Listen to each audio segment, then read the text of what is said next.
जय Hind and hello guys, स्वागत है आपका आपके अपने YouTube चैनल ज्ञानदेह होस्ट में। और इस वीडियो में मैं आपको बताने वाला हूं supreme court of India junior court attendant online form 2024 के बारे में कि कैसे आपको इस भर्ती का फॉर्म फिलअप करना है, जो कि आपकी ऑल इंडिया बेस पर टोटल 80 वैकेंसी के लिए निकाली गई है। वीडियो के अंदर आपको रजिस्ट्रेशन से लेकर प्रिंट तक स्टेप बाय स्टेप पूरी जानकारी दी जाएगी, जिससे कि आप इस फॉर्म को बिना किसी मिस्टेक के भर पाएंगे। तो चलिए गाइज शुरू करते हैं। गाइज अभी जो आप वीडियो में देख सकते हैं, ये हमारी ऑफिशियल साइट jobsgyan.in है। इसका लिंक वीडियो के डिस्क्रिप्शन में दिया है। जैसे ही आप ये लिंक ओपन करेंगे तो आपको जानने को मिलेगा कि इसमें एज लिमिट 18 से 27 साल के बीच रखी गई है। फॉर्म आप लोग यहाँ पर 12 सितंबर 2024 तक भर पाएंगे। इसके अलावा अप्लाई करने के लिए 10वीं पास की योग्यता और 1 साल का आपके पास डिप्लोमा होना चाहिए कुकिंग के अंदर या फिर कुलिनरी आर्ट्स के अंदर, और साथ ही साथ यहाँ पर 3 ईयर का आपके पास कुकिंग एक्सपीरियंस भी होना चाहिए। अगर आपको कुकिंग आती है और आपके पास एक्सपीरियंस नहीं है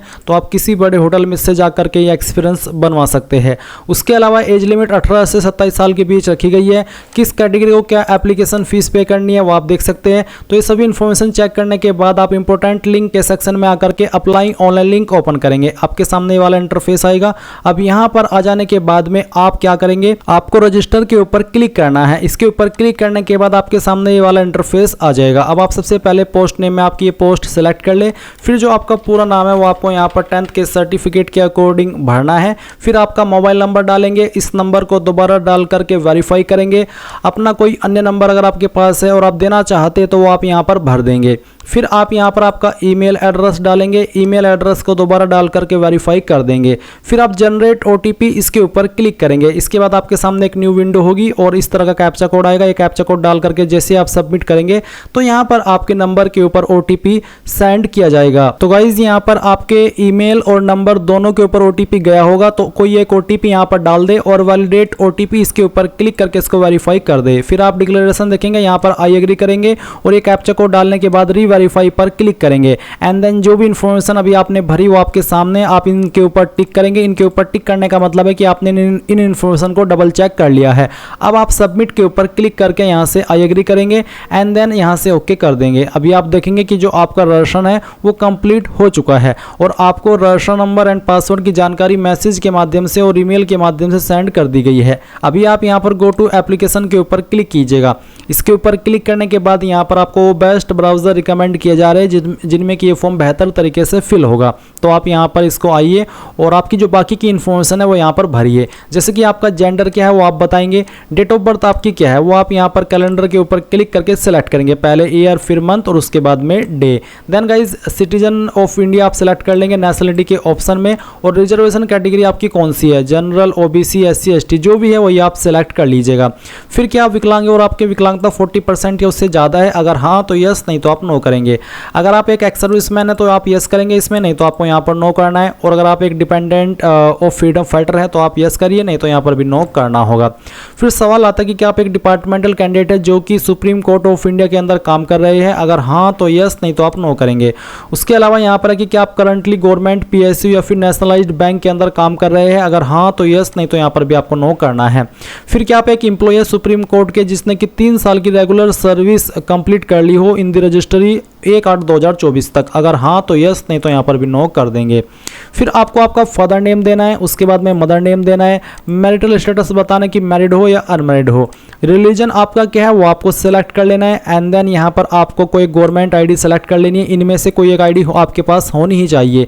जो भी ID आपने सेलेक्ट किया फिर उसका यहाँ पर नंबर भी आपको दे देना है। फिर आता है यहाँ पर टेस्ट सिटी प्रेफरेंस। तो पहली चॉइस आप किस सिटी को देना चाहते हैं एग्जाम के लिए वो आप सिलेक्ट कीजिए। सेकंड चॉइस किसको देनी है वो आप सिलेक्ट कर लीजिए और थर्ड चॉइस किसको देनी है वो भी आप यहाँ पर सिलेक्ट कर लीजिए। उसके बाद सेव एंड नेक्स्ट के ऊपर क्लिक कीजिए। अब आपके सामने कम्युनिकेशन डिटेल यानी कि एड्रेस की इंफॉर्मेशन आती है। तो सबसे पहले आप कोरेस्पोंडेंस एड्रेस यानी कि प्रेजेंट एड्रेस फिल करेंगे। तो जो भी आपका प्रेजेंट एड्रेस है वो आप यहाँ पर इस तरह से भर दीजिए। फिर उसके बाद में जो आपकी कंट्री है उसमें आप इंडिया सेलेक्ट कर लेंगे एंड आपकी जो स्टेट है वो आप बताएंगे। फिर आपकी डिस्ट्रिक्ट कौन सी है वो डिस्ट्रिक्ट सेलेक्ट कर लेंगे और आपका जो भी पिन कोड है वो भी आपको यहाँ पर डाल देना है। अब अगर आपका प्रेजेंट एड्रेस और परमानेंट एड्रेस एड्रेस एक ही है तो आप यहाँ पर यस कर दीजिए, अगर अलग है तो नो करके अलग से भर दीजिएगा। फिर आप सेव एंड नेक्स्ट के ऊपर क्लिक करेंगे। अब आती है क्वालिफिकेशन की जानकारी। तो सबसे पहले आप 10th की इन्फॉर्मेशन भरेंगे। 10th आपने किस बोर्ड से किया है उस बोर्ड का नाम देंगे। क्वालिफिकेशन नेम, तो बेसिकली आप यहाँ पर SSLC या मैट्रिकुलेशन इसमें से कोई भी सिलेक्ट कर सकते हैं, तीनों का एक ही मतलब है।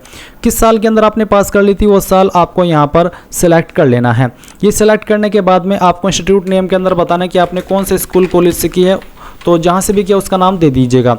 किसके अंदर आपके नंबर थे, परसेंटेज, CGPA या फिर ग्रेड, तो जिसमें भी थे वही आप सेलेक्ट कीजिए। अगर मैंने जैसे कि मार्क्स सेलेक्ट किया तो बताना होगा आपको कि कितने नंबर आपको आए थे और कितने में से आए थे, वो आप मैक्सिमम मार्क्स में लिखेंगे और परसेंटेज आपकी कैलकुलेट कर ली जाएगी। अब अगर आपने 12वीं भी किया तो सेम वे में आपको 12वीं की इन्फॉर्मेशन देनी है। आपका 12वीं का बोर्ड बताना है, किस साल के अंदर पास कर ली थी वो बताना है।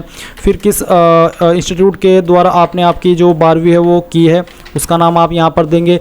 किसके अंदर आपके नंबर है वो आप बताएंगे और कितने नंबर आपको आए थे वो नंबर आप यहाँ पर भर देंगे, कितने में से आए थे वो आप यहाँ पर डाल देंगे। अब आती है एडिशनल क्वालिफिकेशन डिटेल। तो अगर आपके पास कोई अन्य क्वालिफिकेशन है उस क्वालिफिकेशन का नाम लिखेंगे, कहाँ से आपने किया वो बताएंगे, किस सब्जेक्ट में की है, किस महीने और साल के अंदर पास की है और किसके अंदर आपके नंबर थे वो आप बता देंगे। फिर नीचे यहाँ पर आता है कि क्या आपके पास 1 ईयर का फुल टाइम डिप्लोमा कुकिंग या फिर कुलिनरी आर्ट्स के अंदर या उसके बराबर कोई अन्य हायर क्वालिफिकेशन, तो यहाँ पर आप यस करेंगे क्योंकि ये आपके पास होना अनिवार्य है। और उसके बाद क्या आपके पास 3 ईयर का एक्सपीरियंस है तो आप यहाँ पर यस कर दीजिए। फिर experience detail, kindly fill experience from latest to earliest, तो यहाँ पर आपको do you have relevant 3 year work experience, तो आप इसमें यस करेंगे। और यस करने के बाद में अब आपको एक्सपीरियंस की जानकारी देनी है, तो आप यहाँ पर नेम ऑफ द ऑर्गेनाइजेशन यानी कि कहाँ से आपने एक्सपीरियंस प्राप्त किया है उस कंपनी का नाम या फिर जो भी इंस्टीट्यूट है उसका नाम आप देंगे। Type of organisation, state government, central, PSU या फिर प्राइवेट, जो भी था वो आप सिलेक्ट कर लीजिए। किस पोस्ट पर रह करके आपने काम किया है उस पोस्ट का नाम लिखेंगे। स्टार्ट डेट ऑफ सर्विस क्या थी वो आप सिलेक्ट कर लेंगे और कब तक आपने सर्विस की वो बताएंगे। CTC आपको कितनी मिलती थी या फिर पे स्केल क्या था वो आप यहाँ पर लिख देंगे एंड देन आप सेव एंड नेक्स्ट के ऊपर क्लिक करेंगे। अब यहाँ पर गाइज आपके सामने डॉक्यूमेंट अपलोड का सेक्शन आता है। तो अब आपको आपका फोटो अपलोड करना है, तो फोटो में आप देखेंगे कि साइज 50 से 100 KB के बीच में और आपका पासपोर्ट साइज कलर फोटोग्राफ होना चाहिए। तो ब्राउज टू अपलोड के ऊपर क्लिक कीजिए, यहाँ पर फोटो फाइल है सिलेक्ट कीजिए, यहाँ से ओपन कर दीजिए और आपका फोटो इस तरह से आएगा। अब आप इसको देखेंगे वो यहाँ पर आ जाएगा। मैं अभी दूसरा फोटो अपलोड करता हूँ क्योंकि इसमें क्वालिटी के बारे में बोला जा रहा है। तो जैसे कि मैंने आपको बताया कि मैं इस फॉर्म को डेमो के लिए भर रहा हूँ, तो मैं यहाँ पर एक रैंडम फाइल सेलेक्ट कर लेता हूँ। तो इस तरह से आपका फोटो अपलोड हो जाएगा। फिर आप इसको क्लोज कर देंगे और व्यू अपलोडेड फोटो के ऊपर क्लिक करके व्यू भी कर लेंगे एंड देन आप आपका सिग्नेचर अपलोड करेंगे। इसका साइज भी 50 से 100 KB के बीच में रखा है, तो फाइल सेलेक्ट कीजिए, ओपन कीजिए एंड देन यहाँ से इसको क्लोज करके व्यू भी कर लीजिएगा। फिर आपको यहाँ पर 10th का जो सर्टिफिकेट है, मार्कशीट है, वो आपको अपलोड करनी है। इसका फॉर्मेट इनमें से कोई भी चल जाएगा और साइज 100 KB से 1 MB के बीच में रहना चाहिए। तो जहाँ पर भी फाइल है सिलेक्ट कीजिए, यहाँ से ओपन कीजिए और फिर वो अपलोड हो जाएगी। क्लोज कर दीजिए, व्यू के ऊपर क्लिक करके व्यू कर लीजिएगा। उसके बाद अगर आपने 12वीं की इन्फॉर्मेशन भी भरी है तो आपको 12वीं की जो मार्कशीट है वो भी सेम वे में अपलोड करनी होगी, इस तरह से जैसे कि मैं आपको करके दिखा रहा हूं। उसके बाद यहाँ पर अगर आप SC ST OBC है तो आपको कैटेगरी सर्टिफिकेट भी अपलोड करना है। तो जैसे कि मैं आपको एक बार फिर से याद दिला दूं, मैं फॉर्म डेमो के लिए भरा हूं, तो मैं यहाँ पर एक रैंडम फाइल ही अपलोड कर रहा हूं। अब आता है आपको पेमेंट ऑप्शन, तो आपको ऑनलाइन सेलेक्ट कर लेना है। फिर यहाँ पर आपको टिक करना है, इसके बाद में कैप्चा कोड डालना है और उसके बाद फिर आप प्रीव्यू के ऊपर क्लिक करके जितनी भी जानकारी भरी है उन सभी को चेक कर लेंगे एंड देन सबमिट पर क्लिक करेंगे। अब आपके सामने यहाँ पर पेमेंट का पेज आ चुका है। आप आपकी application fees net banking, credit या फिर डेबिट कार्ड या फिर QR यानी कि इनमें से किसी भी माध्यम का इस्तेमाल करके जमा कर सकते हैं।